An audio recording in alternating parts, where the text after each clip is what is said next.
Listo. Isabel. Ok, vamos a comenzar. Buenas tardes a todos, bienvenidos.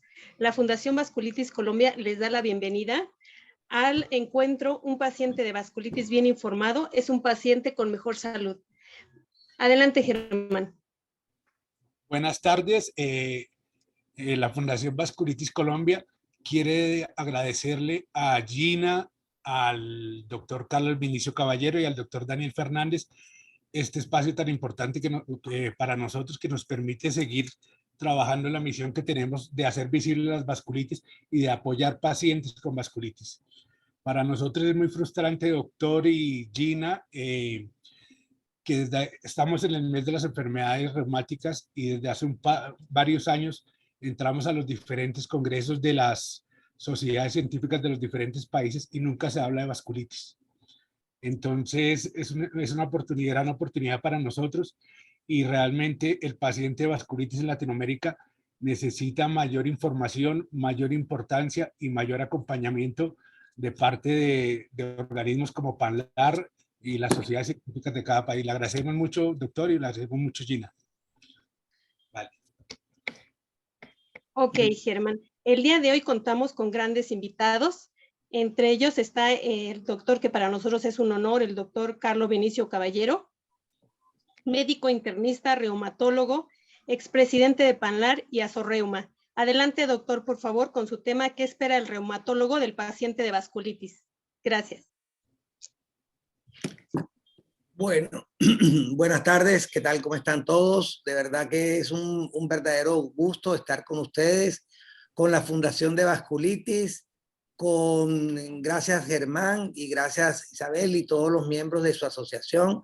De verdad que es muy grato compartir estos minutos para conversar un poco del tema que me asignaron. Estamos en la jornada educativa, entiendo, un paciente informado es un paciente con mejor salud, y tiene muy bien colocado el nombre. Y en la otra me dicen que ¿qué esperamos de los pacientes con vasculitis?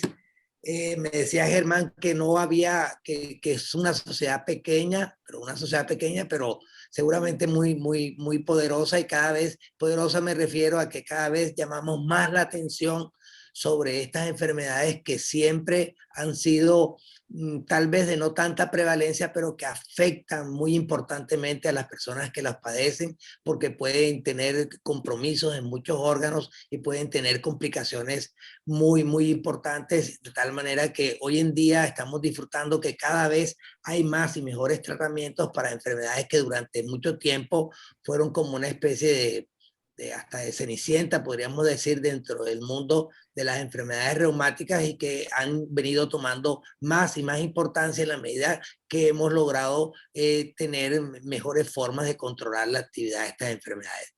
Yo tengo una muy corta presentación para tratar de puntualizar estos puntos. La voy a compartir en este momento. Me dicen si están viendo mi pantalla. Ahí están viendo mi pantalla. Todavía no. Todavía no. Ok, ¿qué tengo que poner para que se pueda compartir? Ah, ya. Listo, ya la vi aquí. El anfitrión inhabilitó la función de compartir la pantalla. A ver si me la pone en compartir. Ya, un momento, doctor.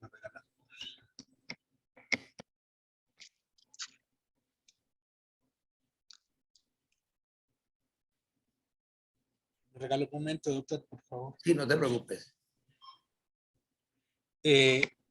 Isabel, ¿tú puedes nombrar al doctor, por favor, como anfitrión? Es que yo quedé sin anfitrión.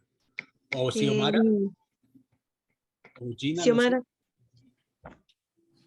Si nos hace favor, Xiomara.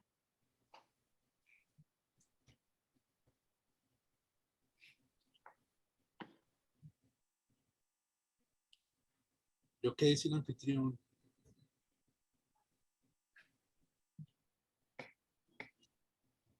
O Gina. Gina, ¿tú nos puedes colaborar, por favor? Estoy mirando. A ver.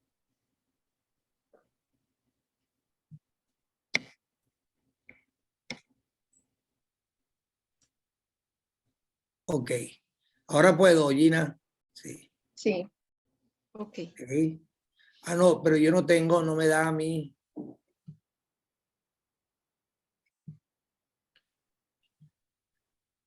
Yo soy el que no. Xiomara, entonces inhabilítame a mí para que entonces entre él. De pronto es por eso. Estamos demasiado Sí, compartidos. creo que es eso. Sí.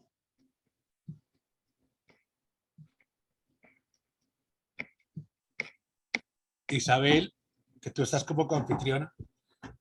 No, no puedo, Germán. Estoy en ser.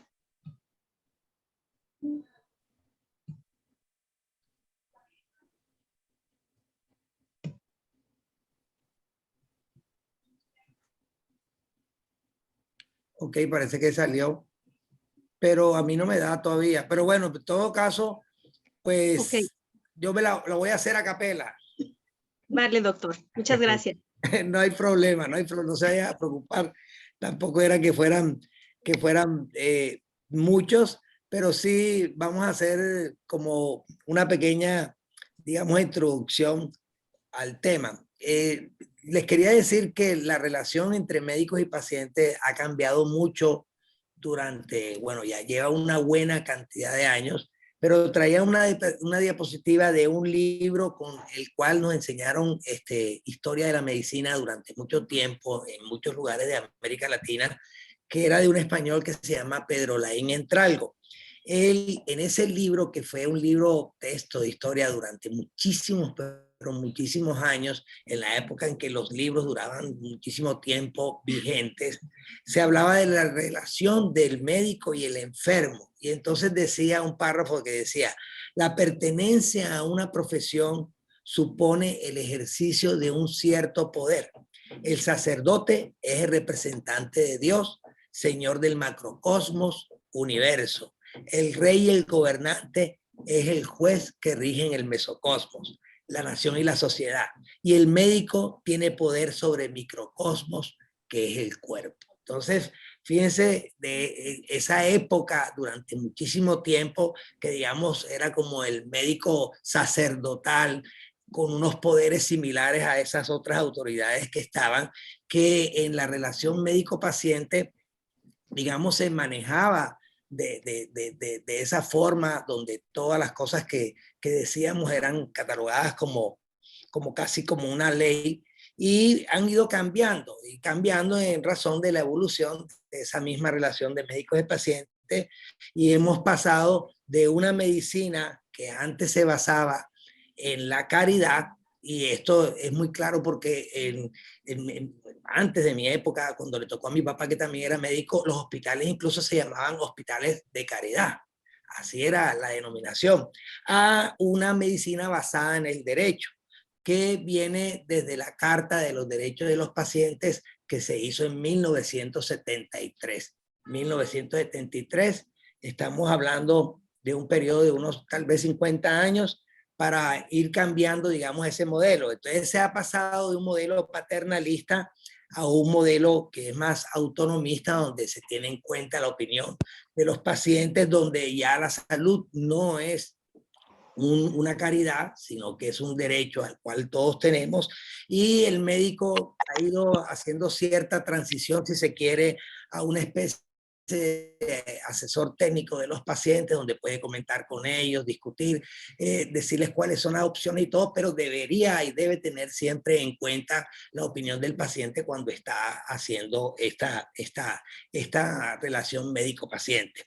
Y hemos pasado también en esa relación médico-paciente de un estado que yo lo llamo de monogamia, donde era el doctor con su paciente, solamente el doctor con su paciente o la doctora con su paciente, a un estado que es más bien de poligamia, porque hoy en día ustedes saben bien que cuando se les hace una historia clínica y, por ejemplo, requieren una autorización de algún medicamento, pues empiezan a pasar por todas las rutas del sistema, por todos los sitios del sistema, cuando estás rotando por los sitios del sistema, tienes que llevar la historia clínica. Entonces, la historia clínica la ve el auditor, la historia clínica la ve el médico a donde referiste, la historia, todo el mundo se entera de lo que dice la historia clínica para poder dar una autorización, y entonces la historia clínica también ha ido cambiando en ciertas connotaciones para la relación esta médico-paciente. Y es que se ha vuelto muy compleja la relación médico-paciente, porque si a esto le agregamos, por ejemplo, la aparición de las redes sociales, que bueno, Gina Ochoa, que está escuchando, ella es muy fan de las redes sociales, pero las redes sociales han complejizado también esa relación médico-paciente, porque ahora no es solo lo que nosotros discutimos en el consultorio, no es solo lo que tienen que ver otras personas ajenas a nuestra relación, que son auditores y otro tipo de personas, sino que además se comenta en las redes sociales, se van discutiendo casos, situaciones, etcétera, y esto, bueno, va haciendo que realmente haya un mundo muy complejo de muchas relaciones que ha cambiado totalmente la forma como percibimos esta relación. Ahora, esto nos ha llevado a esta era que llamamos de los e-pacientes. Los e-pacientes estos que son pacientes electrónicos, pacientes empoderados, pacientes entusiastas, pacientes equipados, pacientes expertos por las ES que estaban ahí, que tal vez esa corriente comenzó, digamos, en los Estados Unidos, y realmente con la información la gente ha ido aprendiendo mucho. Recuerdo el caso de un paciente muy famoso de las redes que se llama Dave DeBroncar, que él, digamos, la historia es que él descubrió su propio tratamiento para un cáncer renal que tenía, que los médicos le decían que no tenía más opción de tal o cual cosa, y él investigando, buscando y todo eso, logró encontrar una forma de hacerse un tratamiento adecuado, se mejoró, y bueno, hoy dicta charlas del paciente experto por todo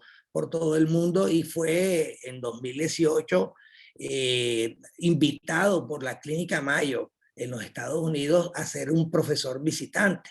Imagínense, profesor visitante, te invitan a alguien que tiene mucha experiencia para enseñar a los residentes durante 2 semanas, y son siempre personalidades de la medicina. Bueno, por primera vez en 124 años este cargo lo ocupó un paciente, fue un profesor visitante.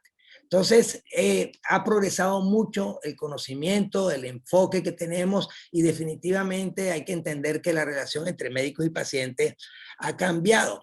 También en esto de los pacientes, a los médicos nos asustan mucho los tipos de pacientes que hay, porque a veces pues hay unos que pueden entrar en la categoría, digamos, de difíciles, si se quiere, y hay 4 categorías con respecto a esto que yo les enseño a los médicos en las charlas que doy para médicos y no para pacientes.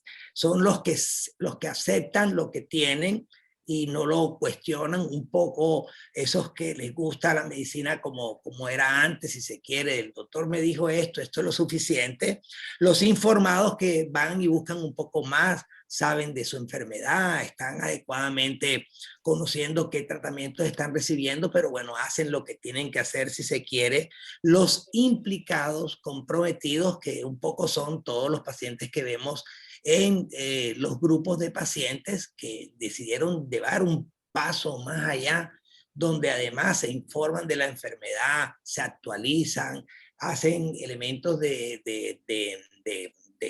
buscar cómo mejorar la situación que hay, de aportarle a los profesionales de la salud con su conocimiento, con su experiencia, e incluso algunos investigar y hacer una serie de cosas que son propios de alguien que está altamente comprometido con tener un mejor desenlace de su enfermedad, y que es un grupo que viene creciendo. Y hay un grupo 4 que tal vez de esos grupos hasta ahora todos son maravillosos. Si ustedes quieren el que acepta las cosas, bueno, está en su derecho. El que está informado, pues es un paciente, digamos, bastante aceptable. Los implicados, pues en este concepto de colaborar con su médico, con su profesional de la salud, pues van a ir muy bien. Y el grupo 4 sería el grupo que más le tenemos los médicos miedos, que es un grupo que se llama el de los que controlan.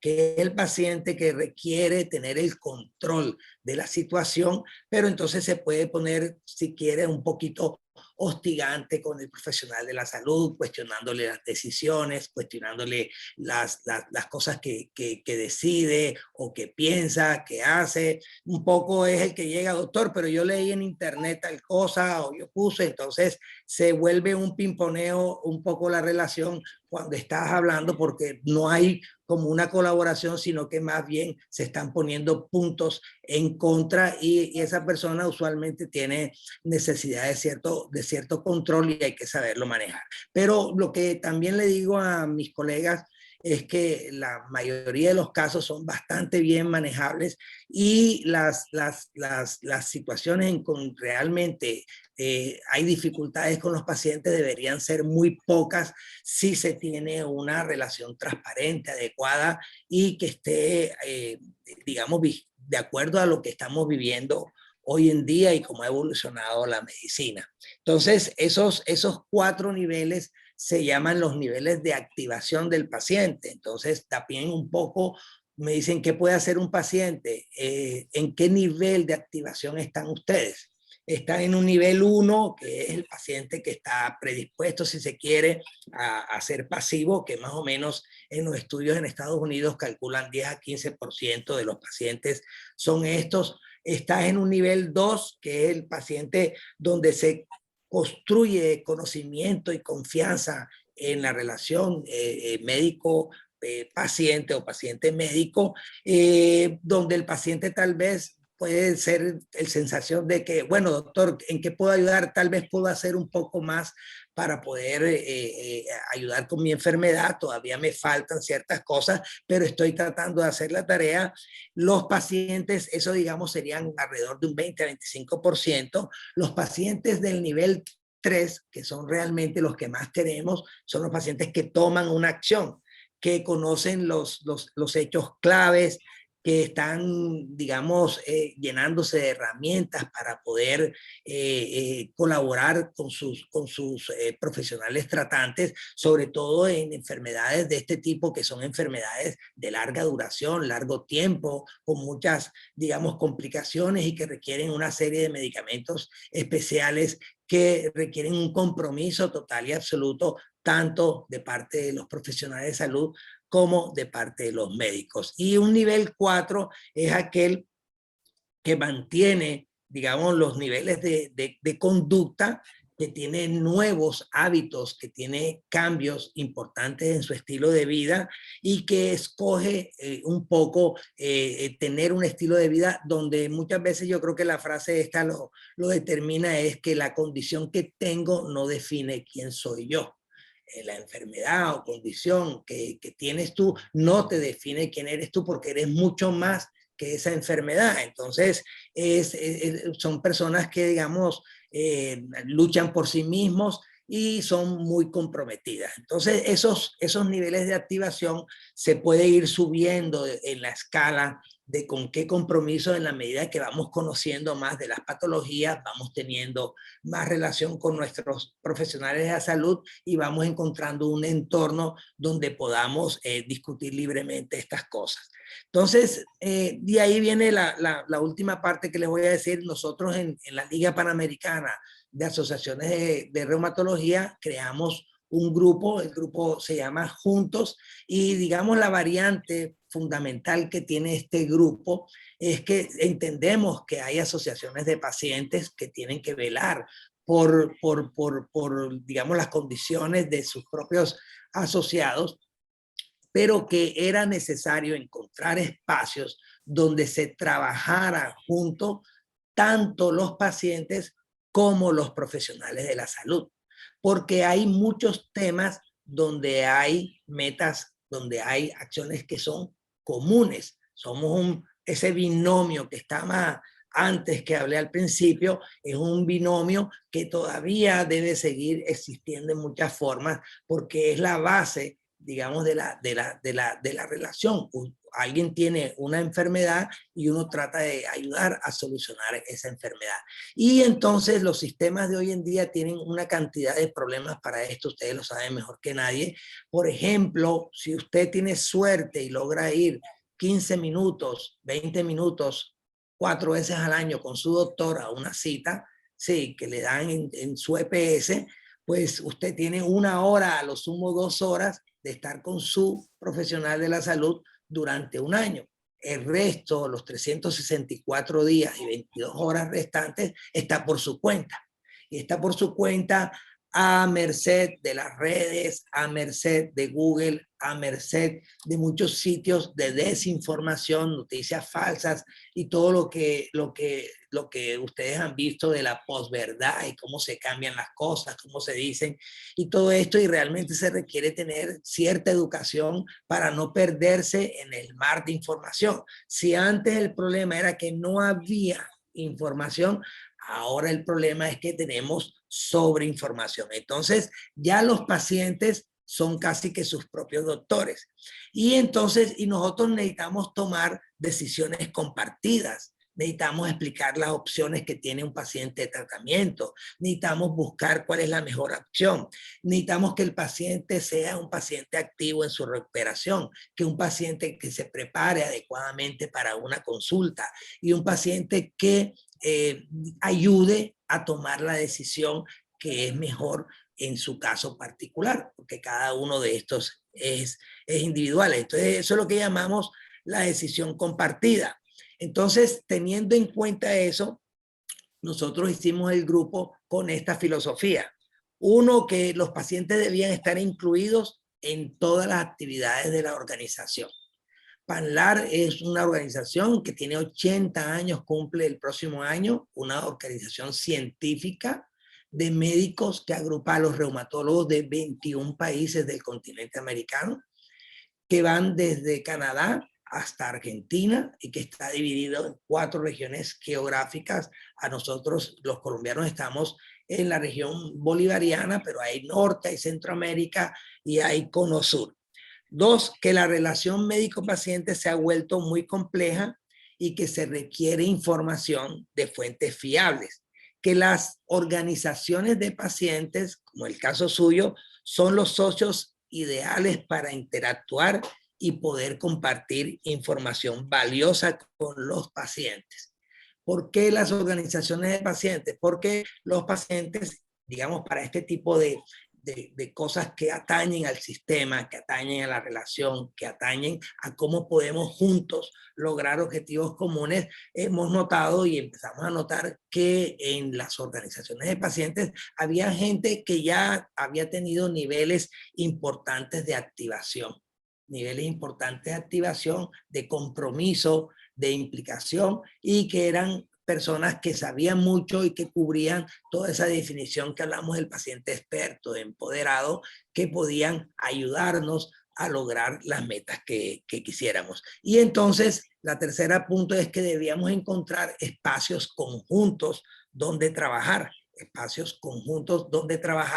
con metas comunes. ¿Y qué hemos hecho con estas metas comunes? Bueno, un congreso anual de pacientes con enfermedades reumáticas que es organizado por pacientes.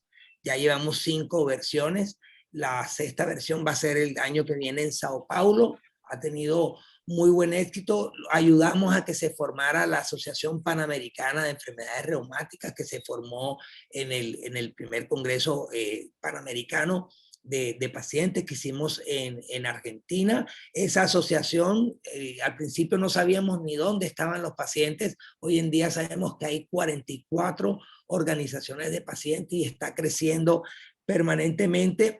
Luego decidimos hacer un manifiesto que posteriormente les paso el enlace, si no lo conocen, etcétera, de pacientes con enfermedades reumáticas, que fue hecho también por los pacientes, organizado, hecho, diseñado. Nosotros pusimos algunos doctores y algún recurso de otras áreas, digamos, para que lo hagamos académicamente y todo, pero se hizo el documento del manifiesto de pacientes con enfermedades reumáticas, que incluye 12 puntos de trabajo en conjunto con los pacientes, que van desde el diagnóstico temprano de las patologías hasta la atención oportuna de los pacientes y todos estos aspectos que cubren diferentes formas de educación en las cuales es, digamos, nuestro principal objetivo. Y adicional a esto, diseñamos un programa de educación que va a hablar Gina posteriormente, que es del paciente activo,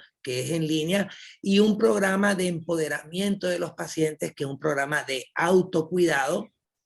Ya hablamos del autocuidado bien entendido, conocer la enfermedad, conocer en qué consiste la dieta, con el ejercicio, las actividades que puede hacer y cómo uno puede combatir o aprender a convivir con una enfermedad sin que esa condición lo termine por amilanar al que la padece, sino que por el contrario encuentra uno fuerzas y amigos y personas que lo pueden ayudar a superar la enfermedad que se tiene, la condición que se tiene y a informarle de las novedades, las cosas que están surgiendo en el tema y a darle una información que sea fiable. Entonces hicimos un programa que se llama El Paciente Experto, este programa de autocuidado que pretende que los pacientes fueron un grupo de médicos con pacientes que aprendieron todo un curso de autocuidado. En 6 semanas se hace este curso de autocuidado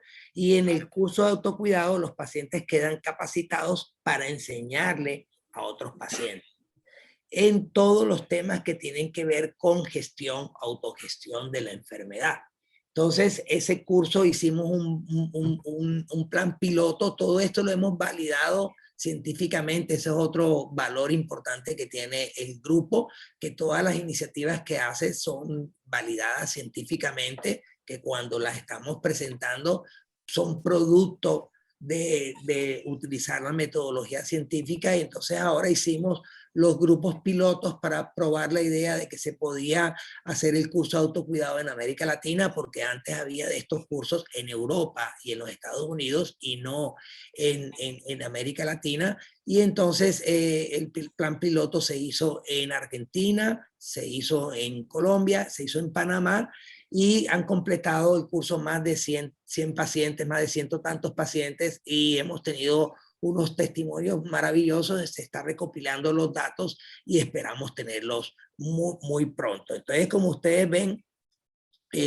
estamos trabajando con el concepto de que no se debe hacer nada con el paciente sin tener al paciente, trabajando con el concepto de que la educación y mejorar la comunicación entre médicos-pacientes es esencial en ese binomio que debe seguir siendo lo más importante, debe seguir siendo lo más importante que debemos atesorar y valorar y debemos aprender a trabajar con nuestros pacientes. Y de verdad que cuando uno ha podido trabajar con los pacientes, lo que hemos obtenido a cambio es de tal manera que la asociación quedó tremendamente sorprendida y hoy en día tenemos un lema que es PANLAR somos todos, y ese PANLAR somos todos incluye claramente a los pacientes. Cuando pasamos de ser una asociación únicamente científica a una asociación que hoy en día tiene a los pacientes de verdad en el centro de su misión y su visión del futuro. Muchas gracias, doctor. A ver, aquí tenemos algunas preguntas, creo. Germán. Doctor, hay un par de preguntas. A ver.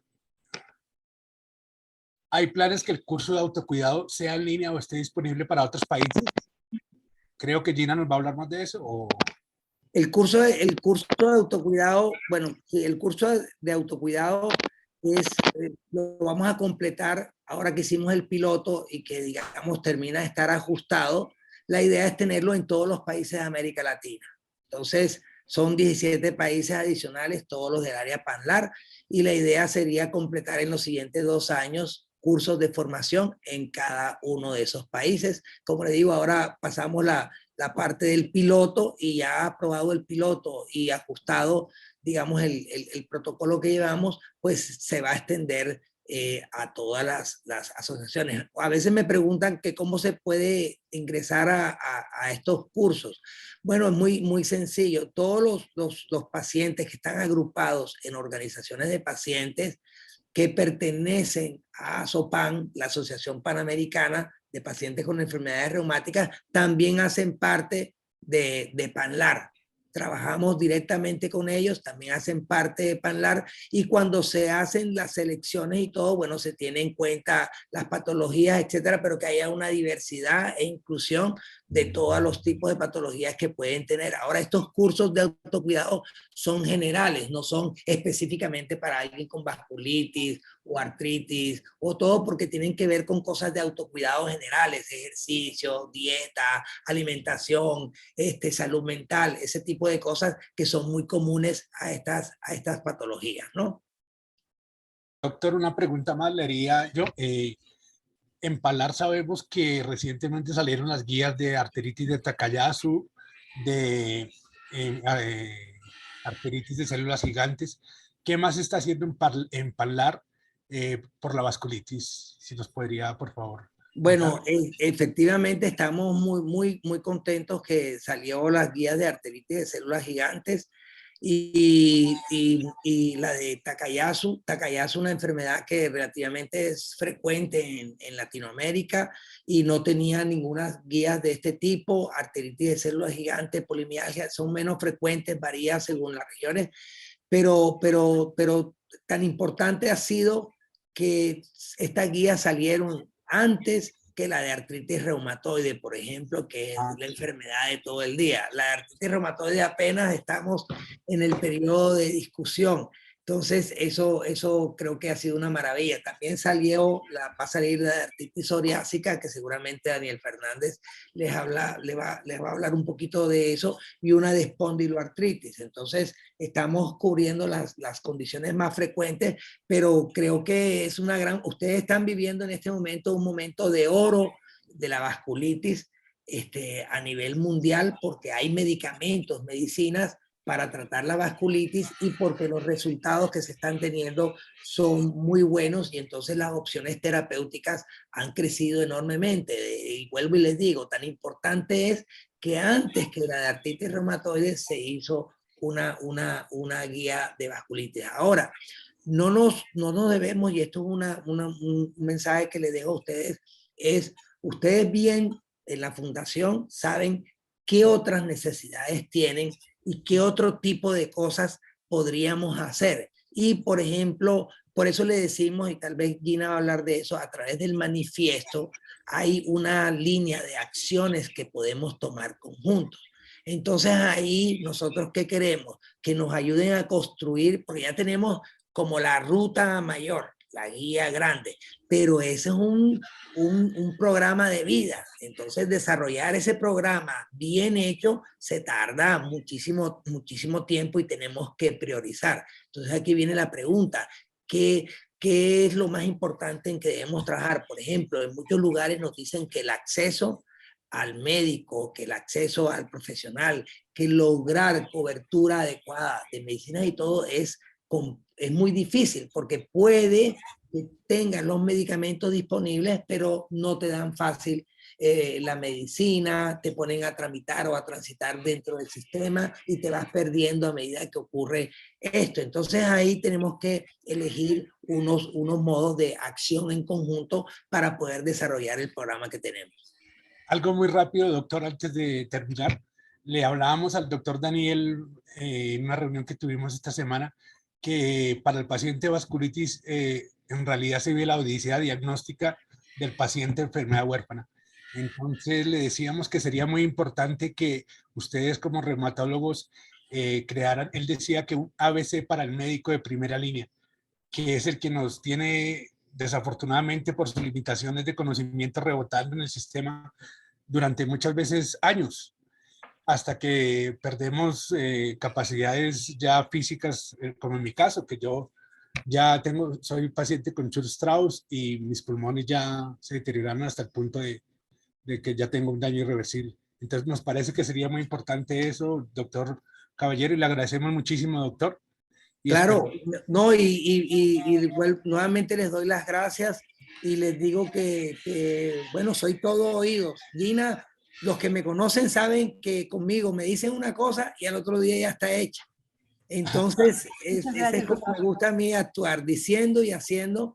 Y creo como digo, tenemos plan, tenemos cosas, no teníamos muchos pacientes con vasculitis de grupos en América Latina. Sé que ustedes son de los primeros que hay y seguramente se van a juntar otros grupos, así que también estamos muy interesados y seguramente Daniel, que también hemos hablado porque está en la unidad de investigación de PANLAR, él sabe que le dimos que los pacientes tenemos que tenerlos incluidos en cuenta a lo largo de todo el proceso, por ejemplo, de elaboración de las guías y esa serie de cosas, y no simplemente como un adorno de llamé a un paciente y le pregunté a Germán, oye Germán, firma aquí, sí, sino que realmente escuchamos la opinión, escuchamos la perspectiva que tienen, escuchamos formas de solucionar cosas que de pronto ustedes por ser los usuarios los conocen hasta mejor que uno mismo, porque es el que te enfrentas todos los días al sistema.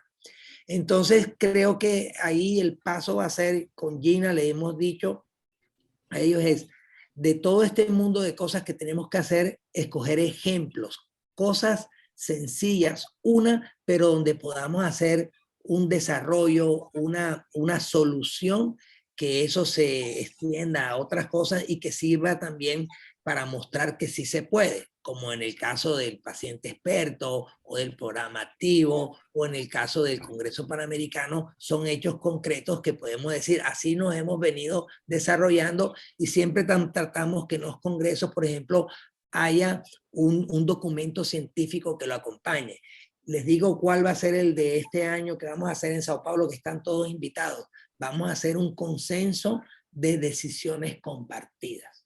Decisiones compartidas que va a ser único, porque imagínense médicos y pacientes haciendo un consenso de decisiones compartidas, no hay en ninguna otra parte, y necesitamos aquí tener el input de todas las regiones geográficas de América, porque cada una tiene sus particularidades, tener adecuados representantes también de todas las enfermedades, patologías que pueden tener. Puede ser diferente un poco la perspectiva de alguien con vasculitis, el caso tuyo, Germán, que me estás diciendo, a alguien que de pronto tiene artritis o el Sjögren, etcétera.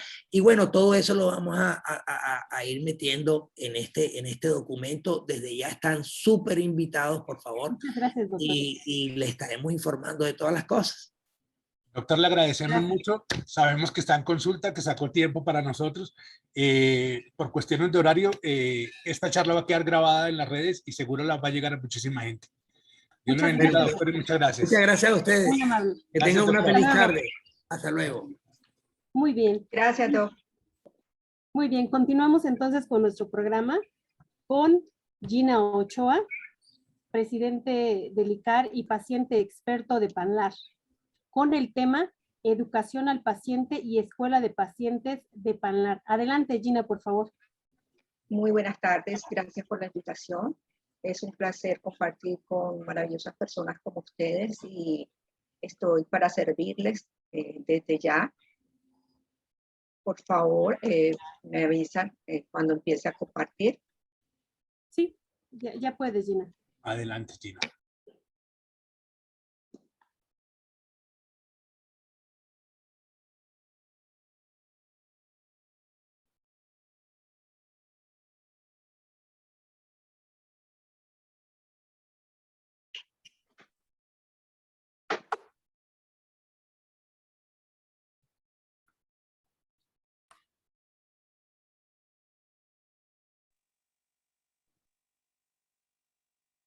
Etapa la presentación.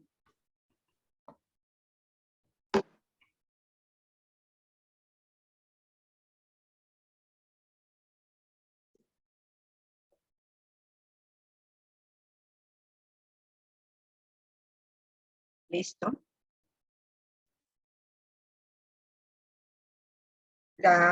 En el día de hoy vamos a hablar de las escuelas de pacientes.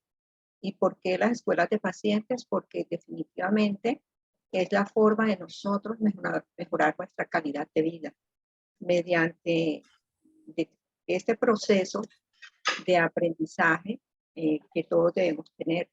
Ahora nos preguntamos de dónde viene esa palabra escuela de pacientes y dónde nació. Les cuento que no es nueva, o por lo menos el paciente experto se le debe a una profesora del Departamento de Medicina de la Universidad de Stanford, del Departamento de Investigación de Educación de Pacientes en Estados Unidos. Ella se llama Katie Lori, y con ella se inició el programa de paciente experto por artritis, porque ella es una de las personas que dice que la artritis reumatoide es algo muy interesante, que no se muere de ella, pero sí le merma mucha calidad de vida al paciente, y por lo tanto el paciente con artritis reumatoide sí es capaz de superar la enfermedad y manejarla, como también de enseñar a otros pacientes. Eso fue, imagínense, ya en los 80, que quiere decir que no es nuevo para nosotros. Para hablar de escuela de pacientes es importante también que tengamos claro varios conceptos. Por ejemplo, el concepto de la salud, para la salud, y lo de la responsabilidad individual y la responsabilidad social. Hablando del concepto de salud, la Organización Mundial de la Salud habla de que pasa del individuo a lo colectivo, de una actitud preventiva más trascendental y actuar comunitariamente. Pero para lograr estos objetivos hay que informarse y formarse. Las fases indispensables que comprende el concepto de educación para la salud sería entonces la siguiente, que lo decía ahorita el doctor Vinicio, que tengan un carácter de base científica, ser consciente de la responsabilidad y el cambio de actitud y de hábitos como tal. O sea, es adaptar hábitos saludables. Luego, entonces, ¿cuál es la propuesta que se hace desde la Organización Mundial de la Salud? Es que hay que fomentar una actuación coordinada entre todos los miembros de la cadena asistencial para incrementar el conocimiento y la capacidad de la autogestión de los pacientes respecto al manejo de la medicación y de la propia enfermedad. Y es estimar el impacto económico que representa la falta de adherencia en el tratamiento de las enfermedades crónicas más frecuentes. Siguiendo hablando de la educación como tal, en salud o para la salud, que es el concepto, hay una palabra, personalmente no es que me guste mucho, pero esa es la más conocida, y es el empoderamiento para la salud. ¿En qué consiste? Consiste en dotar a las personas y a las sociedades a una educación para la salud y una promoción de esta, con el objetivo que seamos más responsables y autónomos de nuestra calidad de vida. La promoción básicamente es la educación y el proceso que permite que estas personas incrementen el control sobre su propia salud para así mejorarla. Esta educación favorece las opciones personales, pero también las grupales. Y la meta de este empoderamiento es alcanzar la equidad en materia de calidad de vida, tanto a nivel de los grupos sociales como de todas las naciones. Y de ahí es donde vienen todas las regulaciones. La promoción para la salud se basa en los aspectos sociales, económicos, ambientales, de servicios sanitarios e individuales. Es decir, aquellos determinantes de salud, de calidad de vida. Es la responsabilidad de estar actualizados y mejor informados para podernos educar correctamente y educar a las demás poblaciones. Una pregunta que nos hacemos con frecuencia es, ¿para qué educarnos o por qué educarnos en salud? ¿Será para ser adherentes al tratamiento? ¿Ustedes qué piensan? La falta de adherencia normalmente en los tratamientos es un problema que prevalece con consecuencias clínicas y consecuencias económicas muy significativas. Porque si no somos adherentes va a haber más gastos de bolsillo para nosotros, pero también más gastos para el sistema de salud. Existen también los cambios demográficos como el incremento de esperanza de vida o la disminución de la natalidad. La esperanza de vida media en hombres, recordemos que es de 80 años y 85 para las mujeres, lo cual la población envejecida supone un 17,2% de la población de nuestro país, lo cual quiere decir que a medida que crece la población va a haber más envejecimiento poblacional. Y esto va acompañado de un aumento de la prevalencia de las enfermedades crónicas o de larga duración que precisan un control adecuado y cercano por parte del paciente, pero también de los profesionales de la salud. Eso es una dupla en los cuales siempre tiene que existir esa decisión compartida de lo que hablaba el doctor. Tengamos en cuenta que en la atención primaria hasta el 40% de los pacientes presentan 3 o más enfermedades crónicas y de estos el 94% están polimedicados. Por lo tanto, es fundamental que se siga una adecuada estrategia de adherencia terapéutica para asegurar el control de las enfermedades, sobre todo las crónicas. Desde el punto de vista de los recursos sanitarios, los pacientes con patologías crónicas suponen el 80% de las consultas en los centros de atención primaria y representan el 60% de las estancias hospitalarias, sobre todo en los ingresos no programados. O sea, cuando uno le duele, uno va a urgencias, en urgencias no lo atienden, sino que lo atienden por una cita prioritaria o una consulta externa, y eso hace que la atención aumente, sobre todo en pacientes como nosotros. Ahora, ¿por qué la importancia de la salud o de la educación para la salud? Primero que todo, la educación en salud, cuando nosotros tenemos ese conocimiento, podemos salvar vidas. No sé si ustedes el año antepasado o de pronto ya en sus ciudades exista que en los parques estaban colocando unos desfibriladores para en caso de primeros auxilios. Entonces, si nosotros sabemos utilizarlo, podemos salvar la vida ahora. Si sabemos de primeros auxilios, de la misma manera. Con educación no hay distinción de clases, se estrechan vínculos de amistad. Y lo más importante es que cuando uno tiene la información de páginas confiables, de información confiable, tiene el poder. La educación en la salud pasa de lo individual a lo colectivo, de ser una persona pasiva a ser activo en el mantenimiento, en el incremento de la propia salud. La responsabilidad se hace propia y también de la familia como tal y de la comunidad en general. La vasculitis es una inflamación de los vasos sanguíneos que ocurre cuando el sistema inmunitario del cuerpo ataca los vasos sanguíneos por equivocación, pero puede ocurrir por una infección, por una medicina, por una enfermedad. En fin, la causa a menudo es desconocida, lo cual nosotros como pacientes debemos estar mejor informados y mejor educados. ¿Por qué? Porque la importancia de un diagnóstico temprano y adecuado puede detener el progreso de la enfermedad y brindarle al paciente una calidad de vida plena. Así también, evitar el paso a terapias complejas y costosas para el sistema de salud. Sin embargo, en muchos casos, el éxito de la terapia no se logra. ¿Por qué? Hay muchos porqués. Entre esos, el que el paciente no comprende el rol del tratamiento y no está educado acerca de los beneficios que ésta ofrece, los riesgos de tomar decisiones con respecto a su adherencia, el cumplimiento de las indicaciones farmacológicas y el cambio de sus estilos de vida. Todo eso comprende y por lo tanto es necesario que se implementen programas complementarios al tratamiento que eduquen al paciente acerca de todos los componentes de su tratamiento, la rehabilitación, estilos saludables y el conocimiento en sí de su condición. Estas herramientas permitirán al paciente convertirse en un experto de su enfermedad y poder así ayudar a otros pacientes con su misma condición de salud.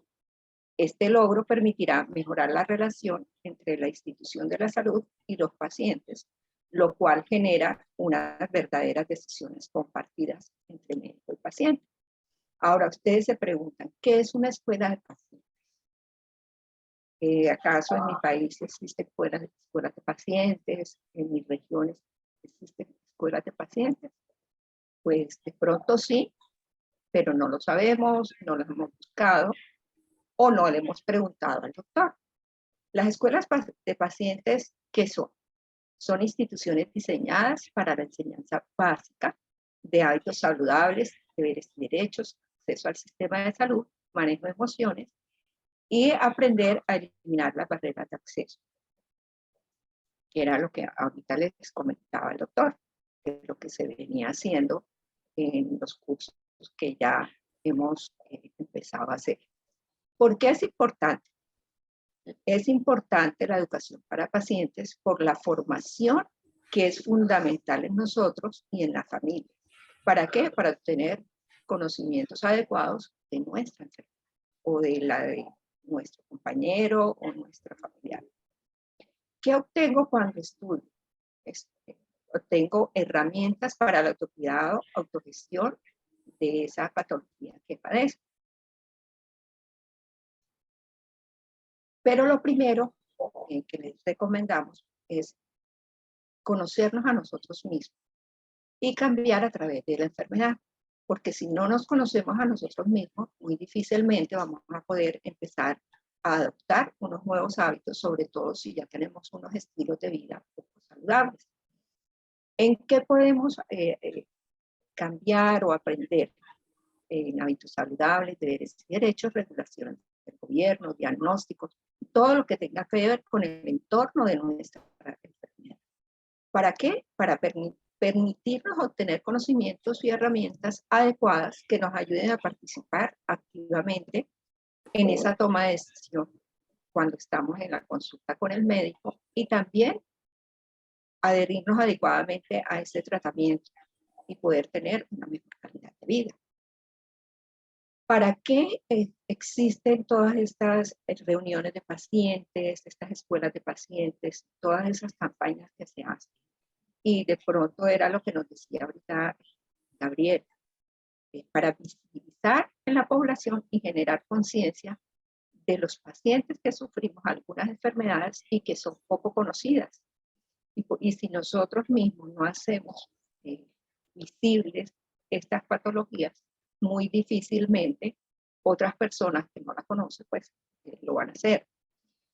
¿Dónde podemos estudiar?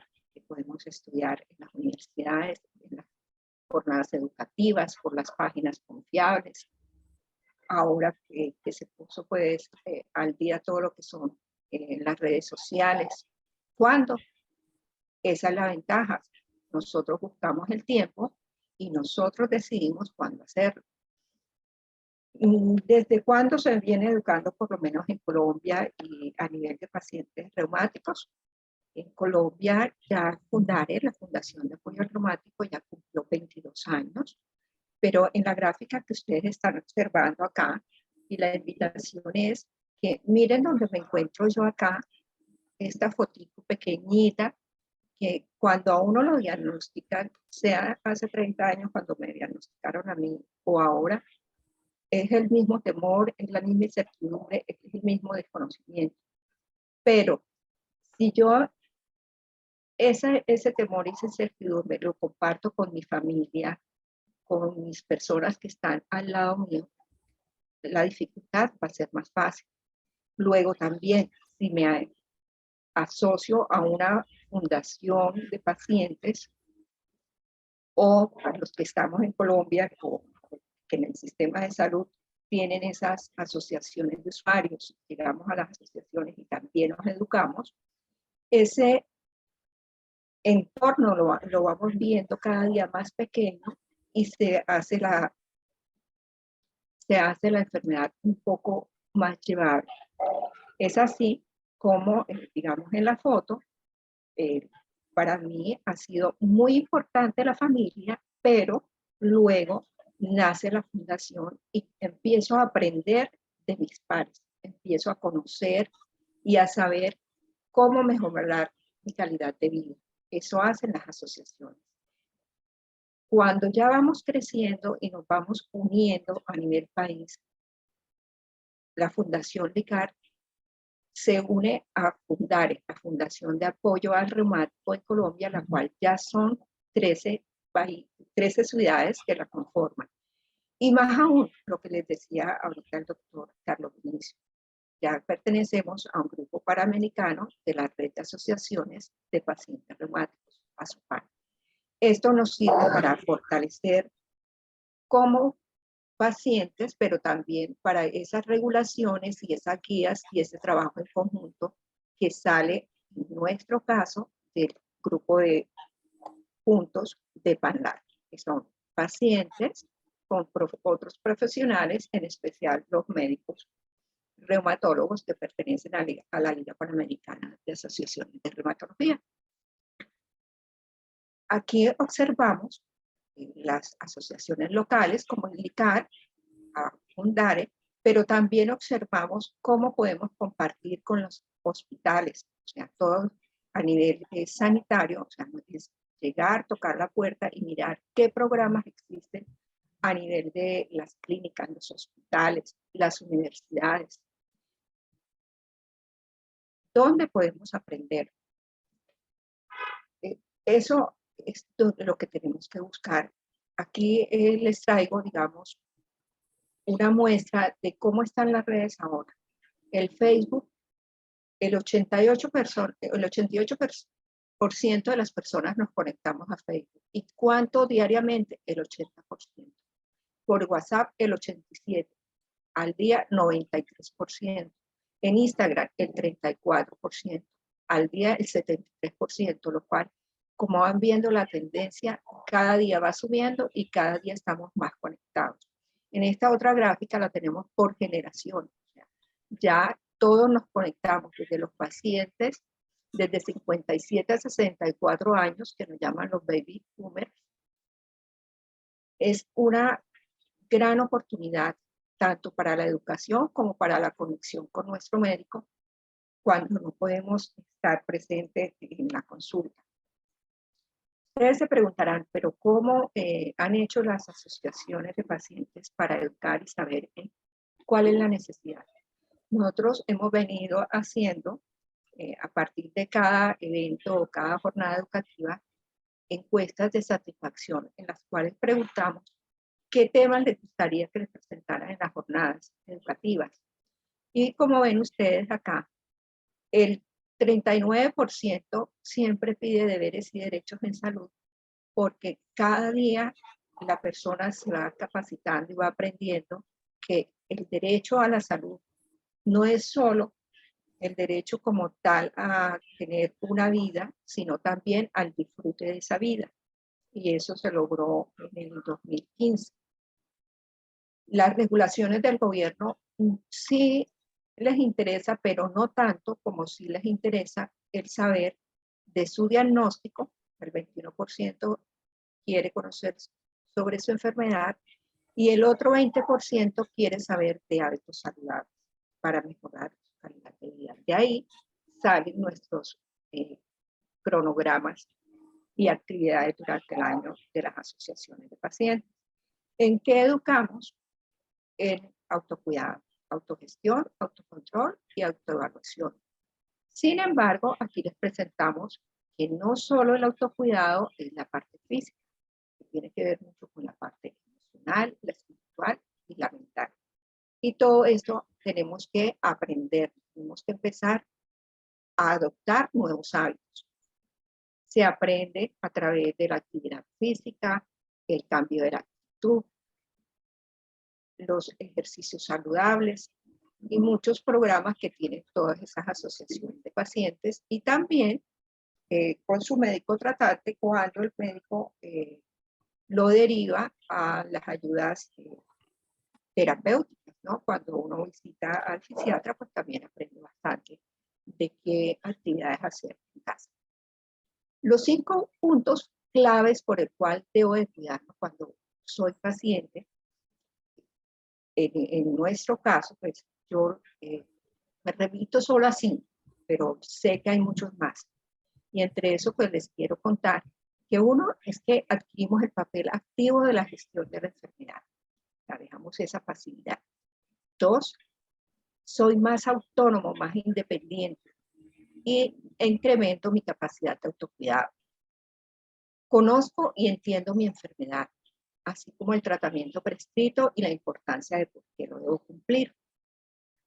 En el cuarto, establezco el acto terapéutico completo considerando la importancia de los hábitos de vida saludable y el uso correcto de los medicamentos. ¿Cuántas veces vamos al doctor y no le preguntamos, doctor, ¿a qué hora me debo tomar el medicamento? ¿Con qué me lo debo tomar?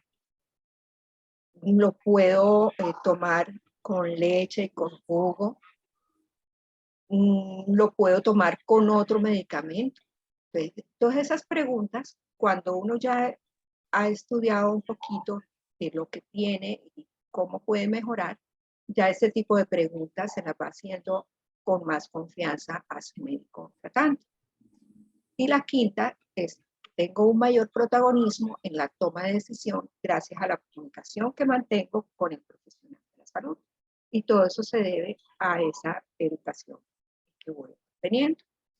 Además, que se tienen unas ventajas al estar en una escuela de pacientes, y son unas ventajas que no son solo para nosotros, sino también para el sistema de salud.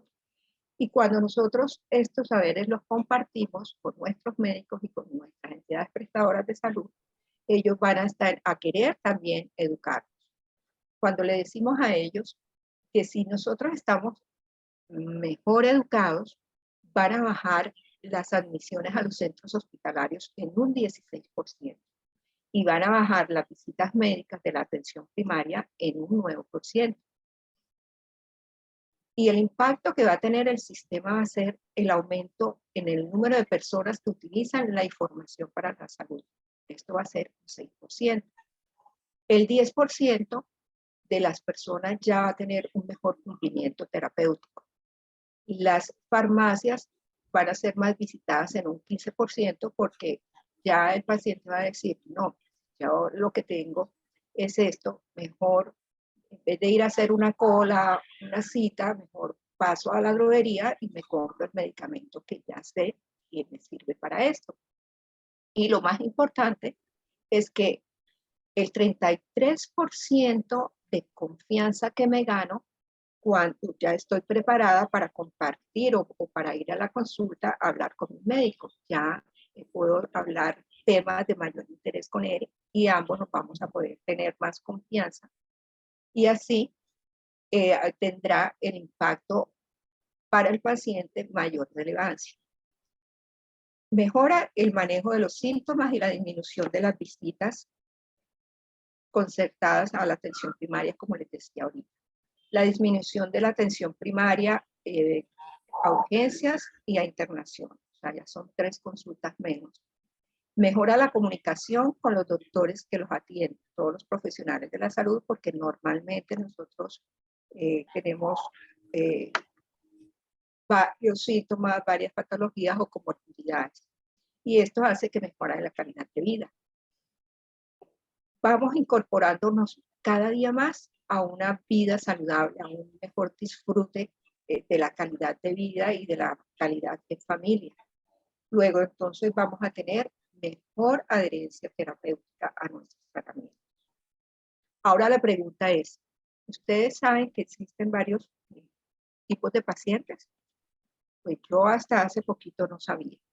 Y les cuento que de verdad ha valido la pena. Han valido la pena. Tengo hace 27 años largos el diagnóstico.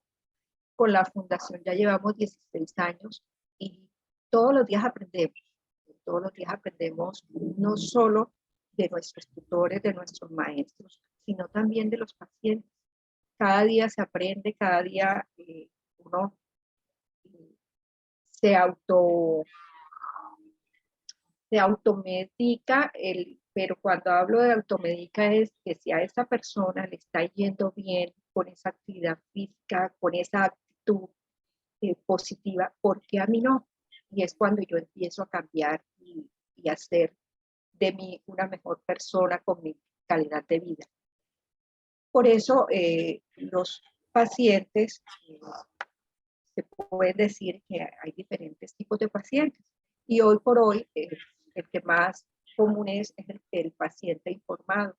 Anteriormente poco estaba la información, poco se accedía al internet. Hoy en día, por todas las redes sociales, uno se entera bien o mal de las cosas. Entonces está el paciente informado, que es la persona que accede y asimila la información válida por cualquiera de los medios de comunicación. Está el paciente activo, que es la persona que tiene mayor acceso a la información y mayor nivel educativo, toma conciencia de su estado de salud, tiene contacto con sus médicos y desea participar de las decisiones sobre su enfermedad. Y está el paciente experto, que además de ser activo, es proactivo. Y es también una persona afectada por una enfermedad crónica que identifica sus síntomas, pero es capaz de responsabilizarse, autocuidarse y adquiere habilidades que le ayudan a gestionar los aspectos físicos, emocionales, sociales de su enfermedad para tener una mejor calidad de vida. Ahora ustedes se preguntan, ¿será que existe otro tipo de paciente? Pues no es que sea otro tipo de paciente, sino que cuando uno empieza a educarse, uno desea compartir con las personas. Y ese es el objetivo, que cuando estemos en la sala de consulta, en vez de empezar a ver novelas o empezar a hablar de los medicamentos falsos y de las falsas promesas, nosotros empecemos a decirle a esa persona que está sentada al lado que existen hábitos saludables que nos pueden ayudar a mejorar nuestra calidad de vida. Este tipo de pacientes es el paciente experto líder.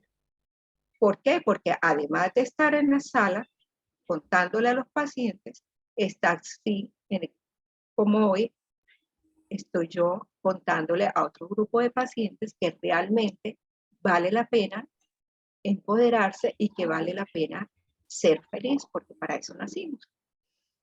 La persona es un diagnóstico crónico que ha desarrollado unas habilidades para compartir con sus pares.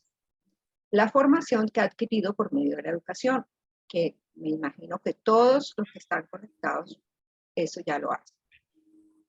Por medio de la capacitación, la experiencia, la formación y la certificación, y su liderazgo está dispuesto a proporcionar herramientas para ayudar a otros pacientes a adquirir autoconfianza y mejor manejo de la condición, y su rol y la incidencia en el sistema de salud.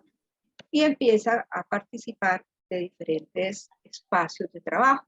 Como ustedes pueden ver ahí en la diapositiva, estamos en las asociaciones de usuarios, tanto las entidades prestadoras de salud como las entidades prestadoras de salud, las IPS, en el gobierno, con el Ministerio de Salud, haciendo incidencias públicas con el Grupo de Pacientes Colombia.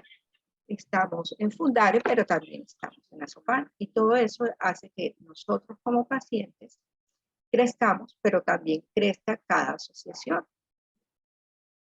Cuando decimos crecemos y cuando hablamos del paciente líder, no podemos dejar de hablar del paciente experto PANLAR.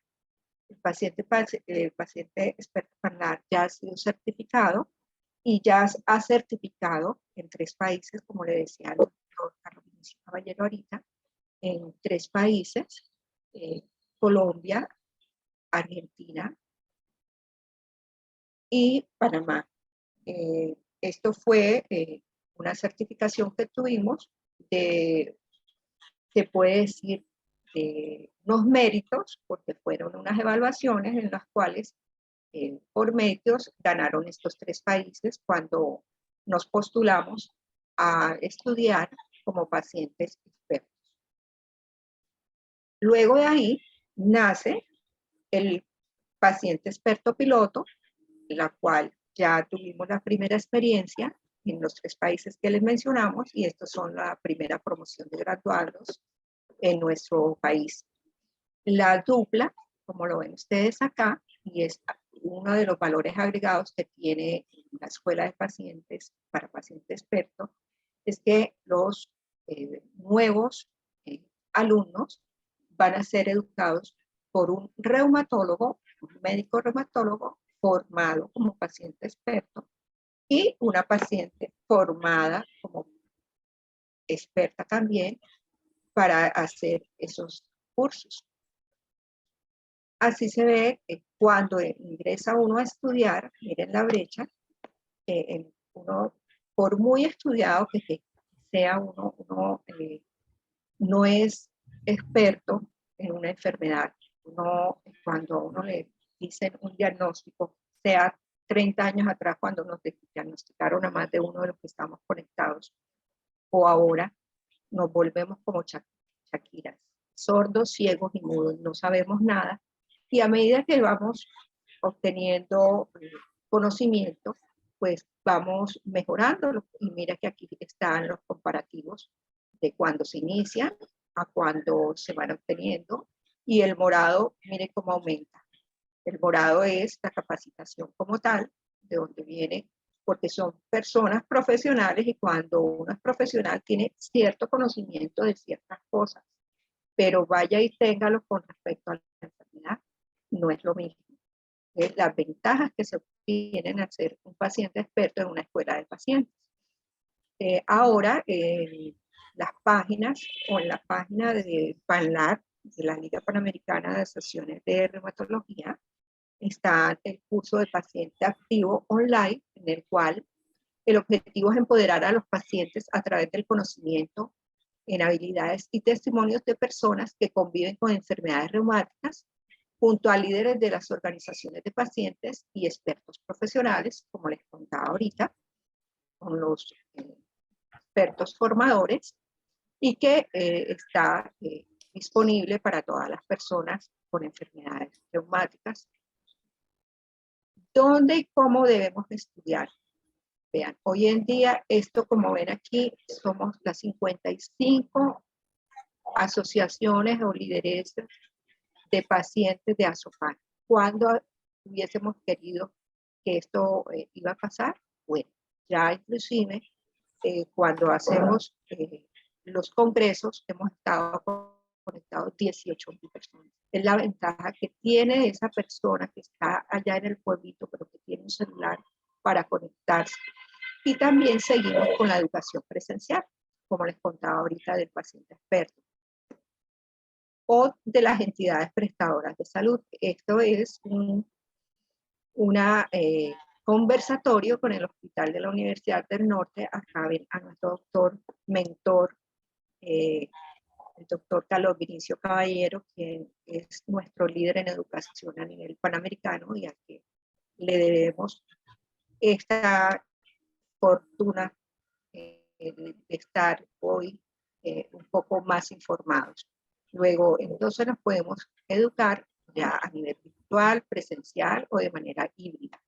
Pero para ello es necesaria la colaboración de los profesionales sanitarios de la salud con los pacientes. Y la invitación a eso, a que trabajen juntos médicos con pacientes para la implementación y el uso adecuado de responsables en los recursos. O sea, eso hace que nosotros estemos más informados, pero que también en los recursos que son finitos sean más disponibles.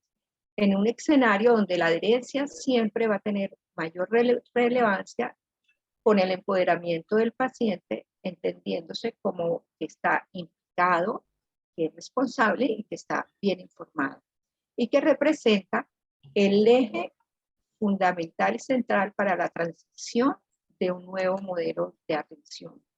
Ahora aquí en Colombia estamos hablando de un modelo de atención integral y ojalá en centros de excelencia. ¿Por qué? Porque en los problemas actuales de salud, los profesionales de la salud y las asociaciones de pacientes debemos seguir trabajando para concientizar a la población, como decía Germán, y ya en nuestros países se viene haciendo a nivel del tabaco, a nivel de la obesidad, y tenemos que hacerlo a nivel colectivo. no solo los conflictos que se está viendo ahorita, digamos, con la ley de la comida chatarra, la alimentación, sino también el sedentarismo. El sedentarismo también trae otras complicaciones. Luego, entonces, la educación sabemos que es fundamental para poder desenvolvernos en un mundo cada vez más complejo y que se le suma el problema del exceso de información que estamos encontrando en las redes, estemos obligados o no a mirarla, o que tenga que ver o no con lo que estudiamos en la universidad. Para adquirir todo este tipo de información, les recomendamos ir a fuentes confiables, de mejor calidad, que sean con profesionales de confianza, como la es la página de PANLAR, que también tiene una página o una pestaña para pacientes, y también donde encuentran todos los profesionales de la salud, todos los reumatólogos a nivel panamericano, y algunos tips y algunas de las enfermedades con lenguaje apropiado para nosotros.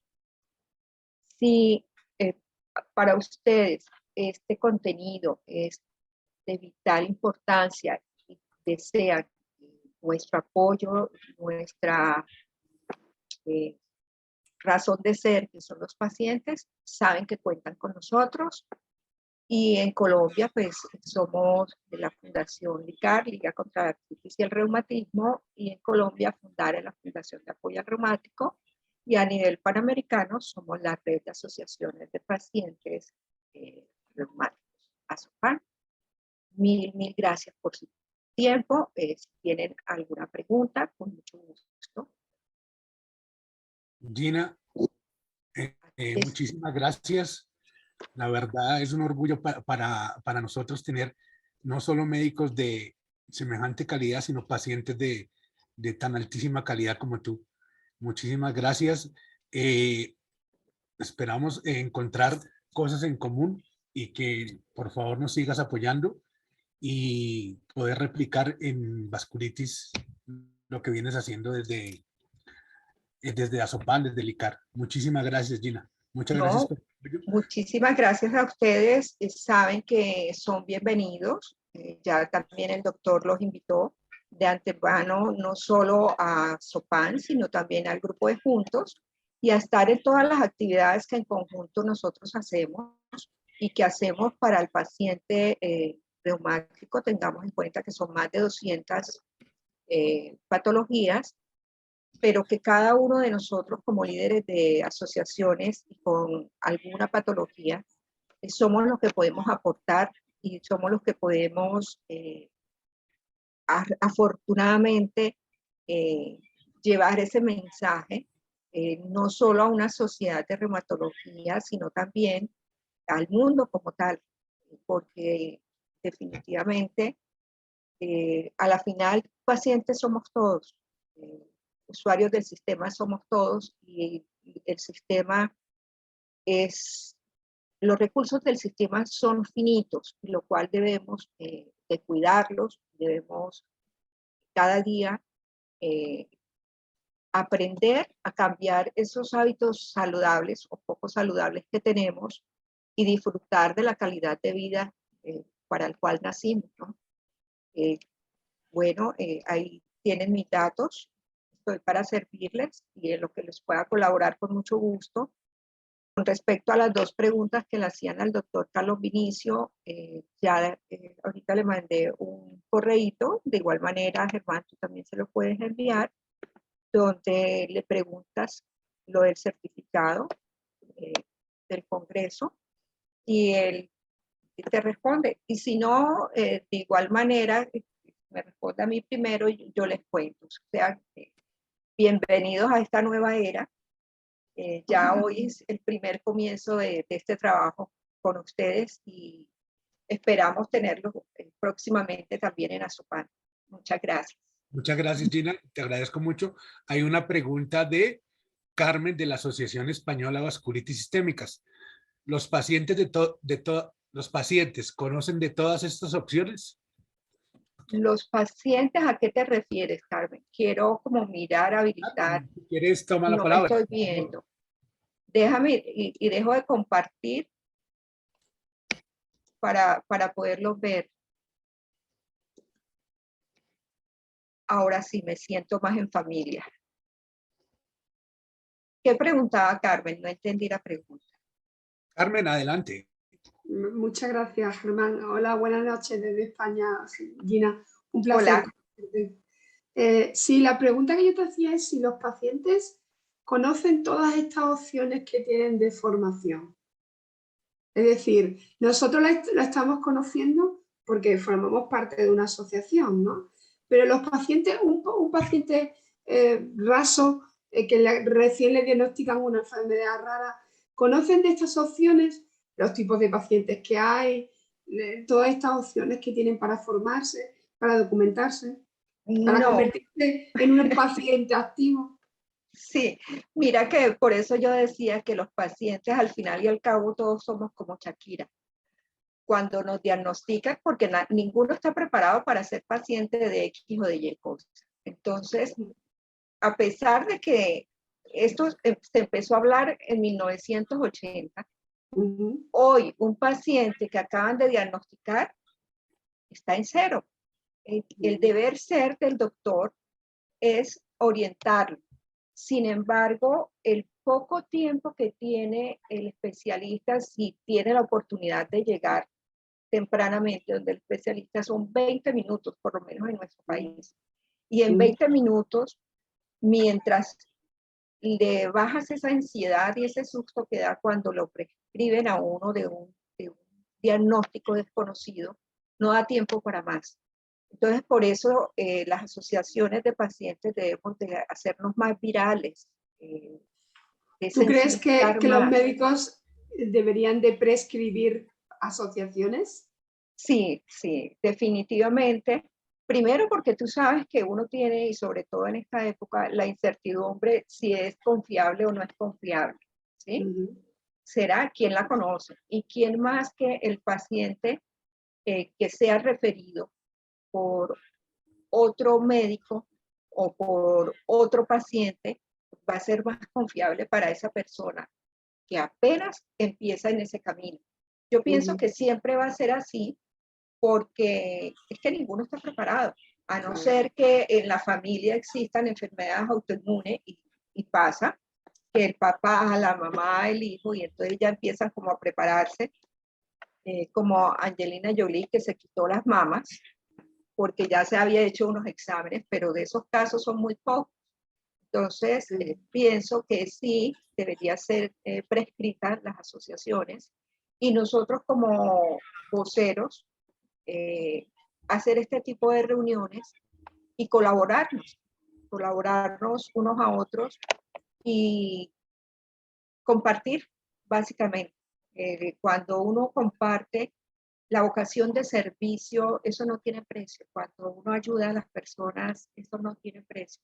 Y eso te hace más persona, hace que trasciendas. Y no sé, pero cuando uno está aquí conectado, se le olvida del dolor. ¿No les parece? O sea, sí, y aparte que tiene amigos, o sea, qué rico hoy, mira, una española, Carmen ya tiene, Gina, una amiga más. Eso no Muchas gracias. precio. Igualmente, tienes casa en Córdoba si vienes a España.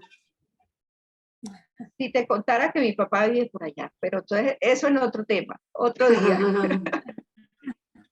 Encantada, muchas gracias.